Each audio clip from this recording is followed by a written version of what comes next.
Si Anne Curtis Smith, ipinanganak noong Pebrero 17, 1985, ay isang napakatagumpay na Pilipinong artista, host ng telebisyon, negosyante, at modelo.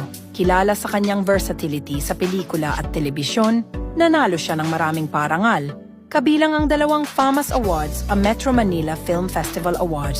Curtis made her film debut at age 12 in Magic Kingdom, Ang Alamat ng Damortis, 1997, and gained prominent with her role in Campanerang Cuba, 2005.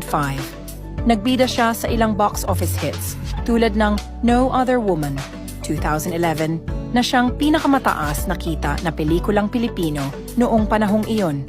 Si Curtis ay naging mainstay sa noontime show na It's Showtime mula noong 2009 at nakatanggap ng kritikal na pagbubunyi para sa kanyang mga papel sa mga pelikula tulad ng Aurora